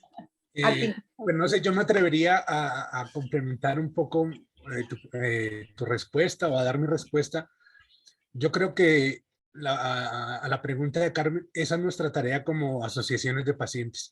Nosotros llevamos solo 2 meses, Gina nos ha seguido nuestro proceso de conformación y yo creo que nosotros este tipo de espacios que genera Panlar, a partir de hoy deberíamos replicarlos. Deberíamos replicarlos pues tenemos un proyecto ahora que acá están muchos de los integrantes de ese proyecto, que es crear la Alianza Iberoamericana de Pacientes con Vasculitis. Entonces, este es un grandísimo ejemplo para seguir. Gina, te agradecemos mucho y creo que ya estamos sobre el tiempo para seguir. Y otra cosita, o sea, también hay que formar a los sucesores nuestros, ¿sí? Porque igual una de las dificultades que se tienen en las asociaciones por ser voluntariado, ese plan sucesión o esa escuela en el cual uno vaya dejando el legado, porque no podemos estar en todas partes a la vez y siempre dentro de nuestras instituciones deben haber pacientes también empoderados en los diferentes temas para que puedan ellos suplir y ir uno pues pasar a otros escalones. Mil gracias y bueno, ya saben que cuentan conmigo y con todas las asociaciones a nivel panamericano, al igual que los médicos, reumatólogos y en lo que les podamos, mucho gusto. Gracias, feliz tarde. Muchas gracias. Muchas gracias, Gina. Agradecemos Gracias. tu participación. Bueno, asimismo vamos a continuar también con el doctor Daniel Fernández con el tema la importancia de ser un paciente bien informado. Hola, un cordial saludo para todos. Un gusto estar aquí en esta reunión virtual. Soy Daniel Fernández Ávila, médico internista, reumatólogo y epidemiólogo clínico. Actualmente soy el jefe de la unidad de reumatología del Hospital Universitario San Ignacio y soy profesor asociado en la Facultad de Medicina de la Universidad Javeriana en Bogotá, Colombia. Y dentro de mi labor académica e investigativa dirijo la unidad de investigación de PANLAR, la Liga Panamericana de Asociaciones de Reumatología. Es un gusto para mí estar acá hablando sobre un tema que me parece muy importante y es la importancia del paciente bien informado. Y esto lo digo en general, pero también hacia el campo de las vasculitis, que es el tema de interés de este grupo y de esta actividad. Sin embargo, creo que antes de hablar puntualmente de aspectos de la información que debe tener el paciente en vasculitis, es importante hablar acerca de lo que es la información en general en salud en el mundo. Hoy en día nosotros los seres humanos adquirimos la información a través del Internet. Básicamente es la principal forma de acceso a cualquier tipo de dato. Años atrás íbamos a las bibliotecas, comprábamos el periódico impreso, tal vez veíamos televisión y allí obteníamos información de diferentes aspectos que están relacionados en lo que es el funcionamiento normal de nuestras vidas. Pero con la llegada de Internet y el acceso a una gran cantidad de información, tanto desde computadores de escritorio como desde dispositivos móviles, que es la forma en la que especialmente se emplea hoy para acceder a información, estamos expuestos como personas a una gran cantidad de datos que van saliendo día a día en diferentes aspectos de la vida. En lo que refiere a la salud especialmente, es uno de los campos en los que más información se produce a una velocidad realmente vertiginosa. Cada día encuentra uno en diferentes redes sociales, en páginas de internet, en videos, en YouTube o en otras redes, información relacionada con salud, con explicaciones acerca de por qué se presentan diferentes enfermedades, de cómo se diagnostican, cómo se tratan, acerca de estilos de vida saludable, acerca de recomendaciones de nutrición, de ejercicio, en fin. Estamos bombardeados por una gran cantidad de información que día a día va saliendo y una prueba de ello es lo que sucedió con la pandemia. La pandemia por el coronavirus que causó todos los estragos, creo yo, a nivel mundial en la sociedad y que trajo tantos problemas y nos puso en una encrucijada real, puso también en una exposición importante la cantidad de información que hay y cómo las personas podían tomar partido a favor o en contra con determinadas situaciones con respecto a un mar de información que encontraban en Internet. Lastimosamente, mucha de esa información era información falsa o información que no era real. Y, por ejemplo, con el tema de las vacunaciones, se hizo una gran resistencia con fuertes movimientos antivacunas en todo el mundo para evitar o hacer que la gente reconsiderara la opción de una vacunación cuando llegan estas primeras vacunas y empieza el proceso de vacunación en el mundo. Entonces, la pandemia nos mostró que existe una gran cantidad de información, que todos accedemos fácilmente a ella y que al exponernos a esa información tenemos que ser muy críticos porque por el hecho de que esté publicado en una página de internet o por el hecho de que yo encuentre esta información disponible en la red, no significa que esta información es cierta. Puede que haya muchos datos que no se han verificado o que no son reales y que tal vez pueden ser publicados de una manera inocente y sin mala intención, pero también puede suceder que existen intereses detrás de diferentes publicaciones que buscan generar pánico, que buscan crear desinformación con fines de diferentes tipos y diferentes intenciones. Entonces, una persona que busque, un paciente que busque información en Internet, debe tener claridad con que va a encontrar diferentes aspectos de información, diferentes tipos de información, algunas verdaderas y otras no tanto. Y prueba de ello es un estudio que hicimos recientemente desde la Universidad Javeriana aquí en Bogotá, en Colombia. Y fue un estudio en el cual analizamos el uso de las redes sociales por parte de pacientes con enfermedades crónicas. Lo que hicimos nosotros en ese estudio fue evaluar específicamente una red social, que es YouTube, donde ustedes saben que están publicados muchos videos. Y en esa red social, eso lo hicimos el año pasado, en el año 2021, empezando el año. Miramos y buscamos los 50 videos más vistos que tuviesen que ver con artritis reumatoide, que tuviesen la palabra artritis reumatoide. Y de esos 50 videos que más vistas tenían, encontramos que solamente el 24% eran videos que eran reales, que tenían información real. El 76% de esos videos eran información falsa o información no documentada y no verificada que iba a llevar a desinformación a las personas que los vieran. Entonces, con ese trabajo que publicamos recientemente en una revista internacional, encontramos que 1 de cada 4 videos que hay en Internet con relación a artritis reumatoide no son reales, son falsos, son información falsa. Y perdón, 3 de cada 4 videos. Y 1 de cada 4 videos son información verdadera y confiable. Entonces, la persona que busca cualquier tema en Internet, artritis, lupus, vasculitis, el que sea, va a encontrar mucha información que no es real y va a encontrar datos que podrían confundirlo o que podrían hacer que tome decisiones equivocadas basadas en información que no está verificada. O que, como decía hace un momento, que sea información falsa y que intencionalmente se ha puesto allí con fines económicos o de cualquier tipo. Entonces, los pacientes, y acá en esta reunión virtual que tenemos en la presencia de muchos pacientes, deben ser muy críticos a la hora de acercarse a la información que encuentran en Internet. Deben saber que existen fuentes confiables de información, como cuáles, universidades, asociaciones científicas, organizaciones de pacientes, muchas de ellas también como las de ustedes, organizaciones médicas, en las cuales hay un soporte detrás de ello y es información que ha sido validada y que ha sido publicada y verificada. Sin embargo, pues también podrán encontrar varias fuentes de información que no son confiables. Entonces debemos, ante todo, evaluar la fuente de la información que estamos consultando, de dónde viene, quién está detrás de esto, para que podamos tener una tranquilidad, que es lo ideal, al momento de evaluar y ver la información que se encuentra disponible.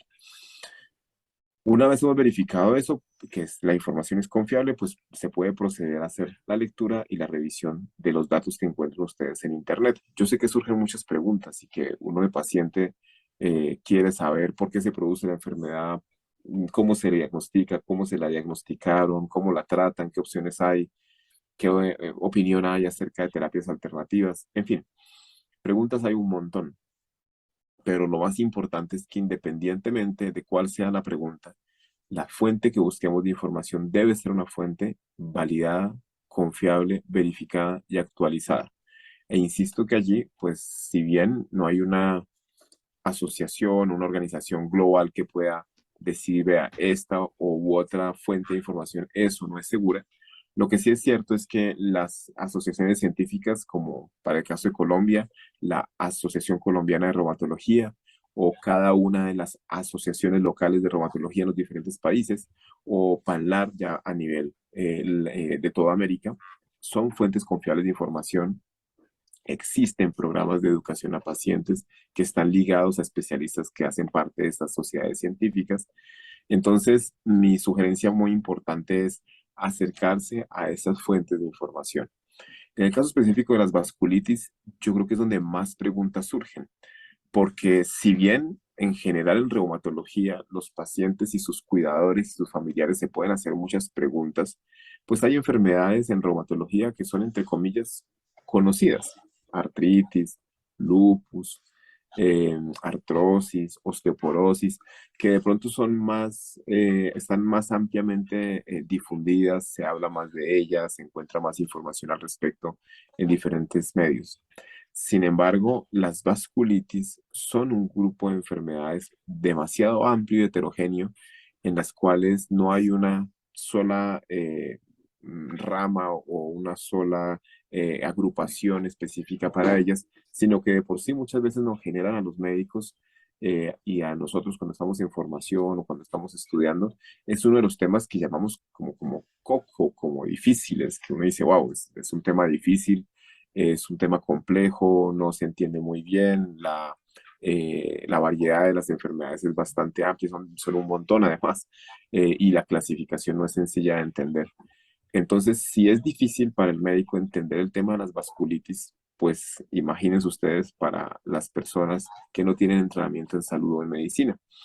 Entonces, las vasculitis son un grupo de enfermedades que, como su nombre lo indica, inflaman los vasos sanguíneos y pueden afectar casi que cualquier órgano o tejido del cuerpo, porque todos los órganos y tejidos del cuerpo reciben irrigación o reciben sangre, y si los vasitos sanguíneos que llevan la sangre a los tejidos se inflaman, pues van a generar alteraciones en diferentes órganos.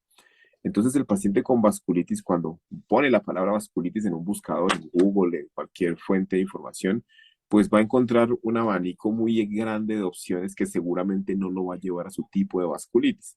Puede que tenga un paciente una vasculitis asociada a ANCA, o que tengamos un paciente con enfermedad de Behçet, o con una arteritis de células gigantes, o un Takayasu, en fin, la que sea.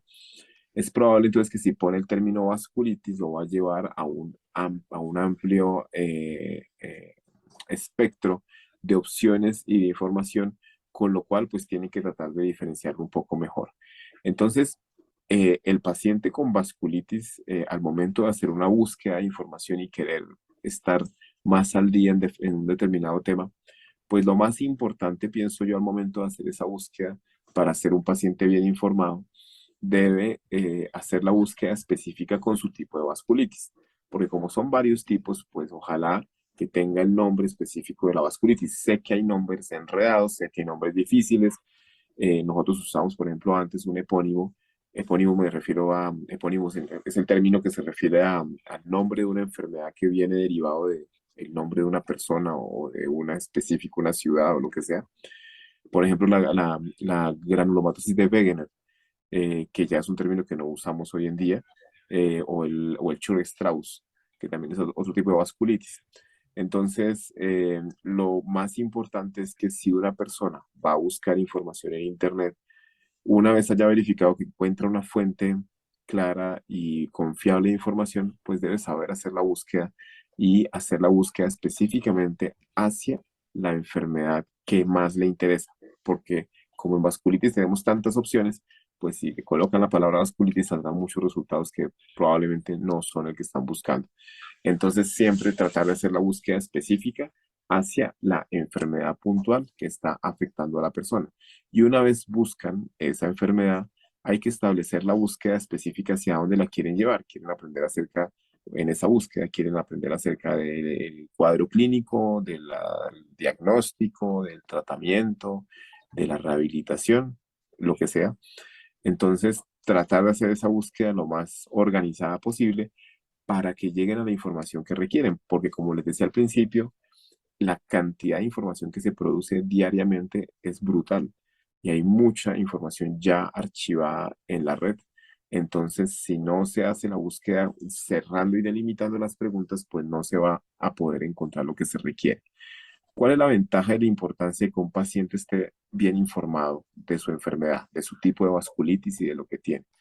Acá lo importante es que primero el paciente puede saber específicamente qué es lo que tiene, porque el término vasculitis pues es genérico, pero si el paciente ya entiende y sabe cuál es el nombre de su tipo de vasculitis, eso es una ganancia muy grande, porque ya sabe específicamente la enfermedad que lo está afectando de las varias vasculitis que hay.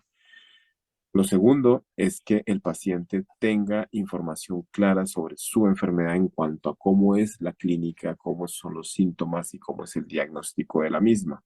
Y como tercer punto, tener claridad del tratamiento. ¿Por qué es importante esto? Porque un paciente con vasculitis que está bien informado es un paciente que sabe y reconoce sus síntomas, que sabe y cuando lee sobre la enfermedad puede evocar cómo fueron los inicios de su enfermedad, pero también le pueda enseñar de cuáles son esos síntomas que lo pueden alertar por una posible agudización de la enfermedad, porque recuerden que las vasculitis, como muchas enfermedades reumáticas, se comportan con episodios y tiempos de remisión en los que está la enfermedad dormidita, tranquila, y tiempos en los que hay actividad de la enfermedad y en las cuales tienen las crisis donde se pueden presentar las complicaciones. Entonces, si el paciente ha leído y ha aprendido de su enfermedad y conoce cuáles son esos síntomas que se presentan al momento de una agudización, pues cuando él los experimente, si es el momento y si tiene una situación de agudización, los va a poder identificar y va a poder consultar tempranamente y llegar rápidamente al médico para que él reciba un tratamiento importante y a tiempo.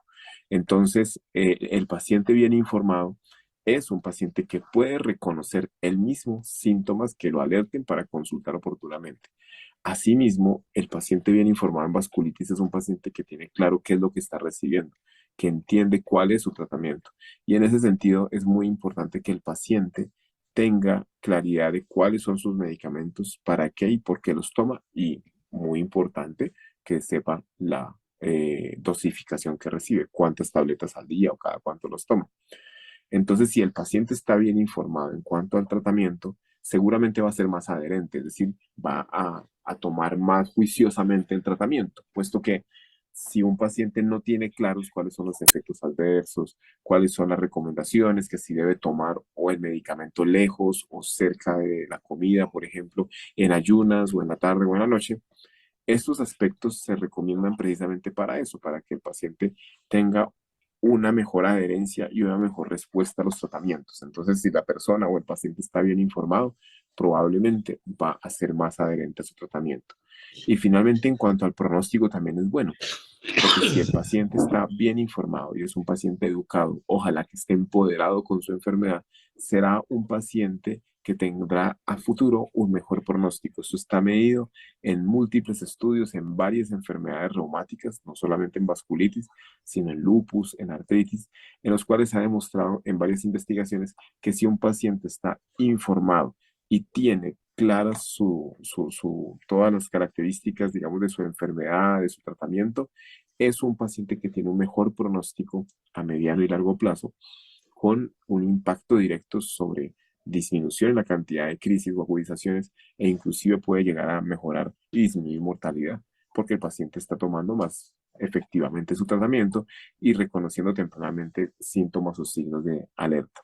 Entonces, ¿cómo hace el paciente en vasculitis para acercarse a la información? Como les decía al principio, pues buscando fuentes claras de información, buscando ojalá asociaciones de pacientes y aprovecho acá ya para ir cerrando esta intervención en la importancia de emplear herramientas digitales que ya estén disponibles. Hay una herramienta digital, les cuento si no la conocían, que se llama Consulta Pacientes.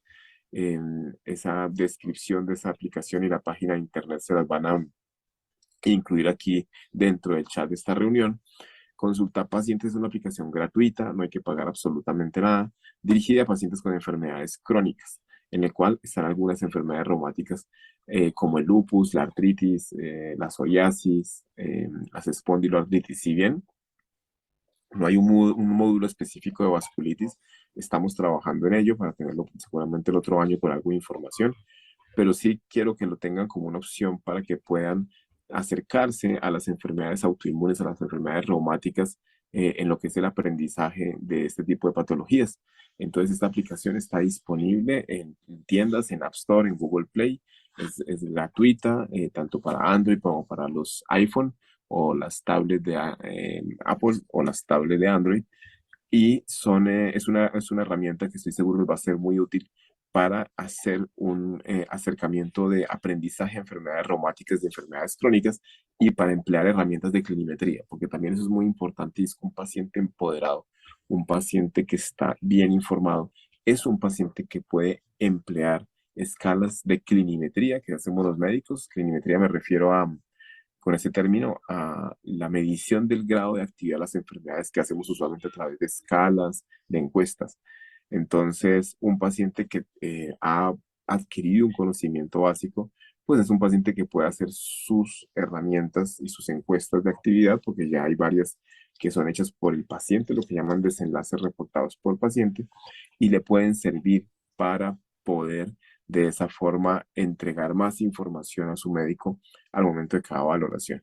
Entonces, yo los invito para que ustedes como pacientes de vasculitis sean pacientes bien informados, para que se acerquen, yo creo que sin miedo a las redes sociales y al internet, pero sí con precaución. No hay por qué tenerle miedo, pero sí hay que ser cautos, porque como les comentaba al principio, hay mucha desinformación y hay muchos datos que no son ciertos y que si ustedes hacen ese proceso de verificación de una fuente confiable y segura de información, una vez lo hagan, pues pueden proceder a consumir la información que requieran para que puedan emplearla en su día a día.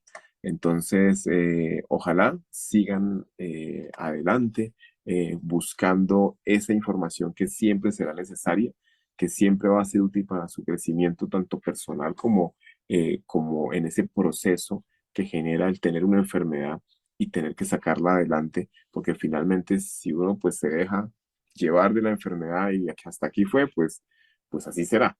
Pero la idea precisamente es que el paciente tenga toda la buena energía y buena disposición para ser un paciente bien informado, aprender a entender, trabajar conjuntamente con su médico reumatólogo, porque finalmente las decisiones siempre serán muy compartidas y siempre serán bajo una forma de trabajo bidireccional entre médico y paciente. Finalmente, pues que todo esto tenga un impacto en una mejoría de control de enfermedad, en una mayor adherencia a los medicamentos y sobre todo en una mayor seguridad para que los pacientes sepan y estén tranquilos en que están gestionando su enfermedad de la manera correcta y están avanzando hacia el norte que se tiene en vasculitis específicamente, que es mantener la enfermedad controlada sin agudizaciones y en remisión constante. Pero esto solo se logra con un buen tratamiento y el buen tratamiento solo se puede lograr en el contexto de un paciente bien informado. Entonces, pues espero que esta corta intervención haya sido de su agrado, que esta información sea útil para ustedes y que sigan, por ejemplo, redes de pacientes como esta red de pacientes de vasculitis en Vasculitis Colombia y en Latinoamérica, porque son, como ven ustedes en esta actividad, con la presencia de otros especialistas que son autoridades en el tema, podrán acercarse a ustedes para que puedan llevar esta información, que estoy seguro será de gran utilidad y que redundará en efectos positivos en el control de sus enfermedades. Entonces, un saludo y estoy a sus órdenes para lo que les pueda colaborar desde el Hospital Universitario San Ignacio y la Facultad de Medicina de la Pontificia Universidad Javeriana. Les deseo una feliz jornada y que sigan aprendiendo muchísimo.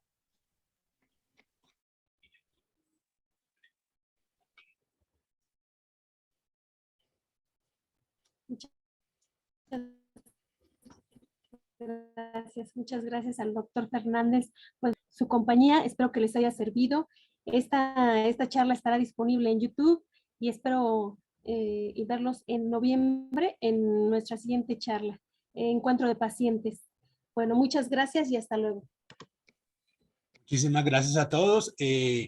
Como dijo Isabel, va a quedar abierta la charla. Creo que es un documento muy importante. El horario no nos ayudó mucho, pero es supremamente valioso la información que recibimos hoy. De esta manera también cerramos nuestro ciclo de charlas de octubre que se llamaba Por un paciente de vasculitis informado. Un abrazo, espero verlos pronto. Muchísimas gracias. Si gustan, nos quedamos un ratito.